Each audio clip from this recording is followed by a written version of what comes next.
The Uses of Physics in Daily Life by Alexis Wiley. The study of physics can impact even the smallest parts of your daily life and activities. Knowing how things work and the laws that govern the entire physical universe is of vital importance in our modern society. The knowledge of the forces acting on you and everything around you can help you make informed decisions, even without going through the whole process of solving a complicated equation. This is even more than just fun or useful. It can even potentially save your life. In this paper, we will look at some of the ways that physics helps us in daily activities, from walking to flying and even the simplest tasks every day. We will be looking at the physics of walking, batteries, headrests, levers, the wheel, skydiving, satellites, washing machines, and some of the smallest ways that physics impacts our lives. One of the most basic things that physics helps us with is walking and just general movement. You may not think about all the forces involved in every step you take, but there are many. According to Newton's second law, every action has an equal and opposite reaction. We can conclude from this that the force that our foot exerts on the ground is reciprocated from the ground to our foot, allowing us to move forwards on the ground. When you apply less force, the force applied by the ground matches it, and you will simply stand still. If you increase the force you exert on the ground, it does the same, and thus you take longer strides, resulting in a run. Batteries are a wonderful example of how physics has improved our daily life and has enabled our society to progress in new ways. They have made the invention of cell phones, computers, and cars all possible, and have made our lives easier in many different activities. Batteries are composed of a series of cells that are linked together, and each cell has an anode, cathode, and electrolyte. When the anode and cathode are connected, an electrical current is able to flow out and be used, while the electrolyte is conducting positive ions. Depending on the materials that are used in making these cells, the capacity, how much energy it can hold, and voltage, how powerfully it can release the stored energy, are changed to be larger or smaller. Headrests and other safety features in your car are a great example of Newton's laws of motion. When a collision occurs, the headrest or seatbelt stops the violent throwing of the body per the first law. A seatbelt does this by using the inertia of motion and locking as soon as impact is felt so that your body cannot exceed the space it is already in. The headrests help by protecting your skull from too much unprotected movement. If the mass of your body is known and the acceleration at which you are stopping, you would easily be able to calculate how much force would be exerted on your body, specifically your skull, and know if you will be able to survive this wreck or not. When the car is at rest, the third law comes into play, letting you rest your head gently as the headrest is giving an equal and opposite reaction to the weight of your head. Levers creatively use gravity to move and launch things. They have been used for hundreds of years, from catapults in ancient warfare to seesaws on modern playgrounds.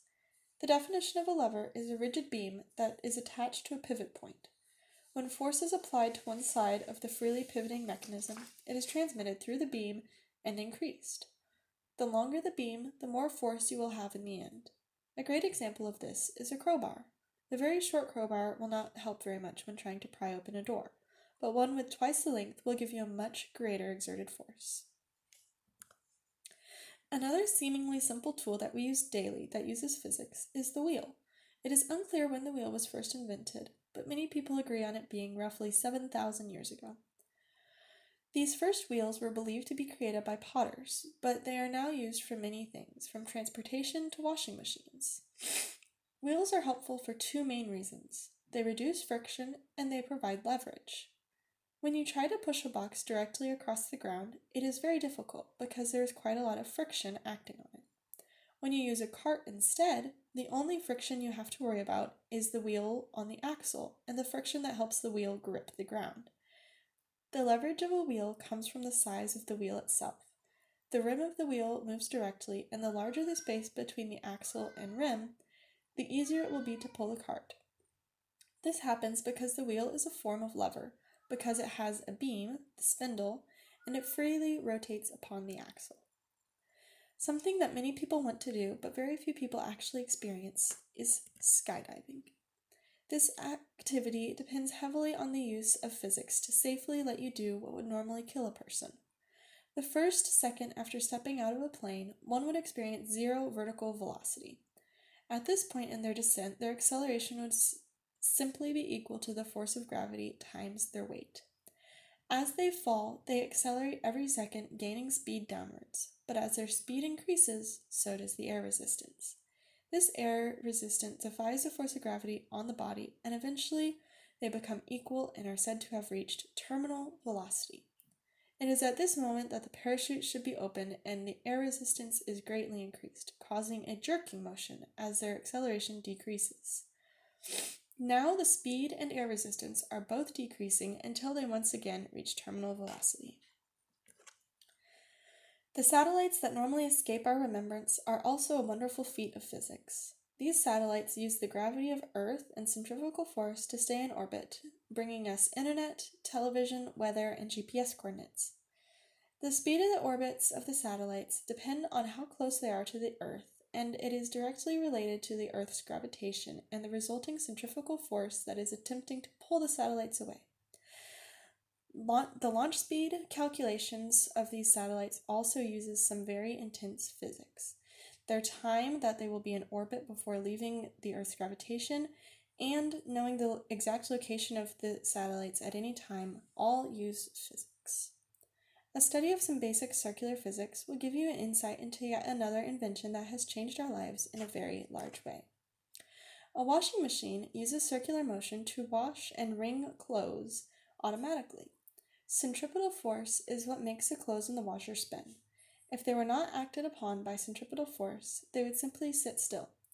Centrifugal force is what makes the water come out of the clothes. Once they are in circular motion, the clothes and water want to go in a circle, and centrifugal force pushes them to the sides of the washing machine, which effectively wrings out the water when it is done at a fast enough speed. This process and design has been refined many times over the centuries, and can still be refined even further in the future. We have seen many ways that physics helps us in seemingly small areas of our life, but we sometimes forget about the even smaller ways that it can help. The collisions of balls while playing pool, jumping in the air, lifting a box, and even making this presentation all use physics. Glancing collisions happen when something is hit at an angle, causing both of the items to roll off at opposite angles. When you jump in the air, you have many forces acting on you: the force of the ground, gravity, and your own work force to overcome those other forces. Lifting a box, you must overcome friction and gravity and use your own work force as well. As I wrote this presentation, the forces I exerted onto my keys were equal and opposite to the force that the keys exerted to my fingers, causing my hand to rest on the keys and only type the words that I wished to use. These tiny tasks that you would normally never notice are some of the most important uses of physics. We have discussed in this presentation the many ways that physics can impact our lives. From the tiniest details to some of the largest and greatest inventions of mankind, physics has been there through it all. Even before it was formally known or acknowledged, we had physics by our side, keeping our feet planted on the ground and helping out in our daily activities. Without the laws of physics, life as we know it would be completely different, and we would not have become the advanced society that we are today.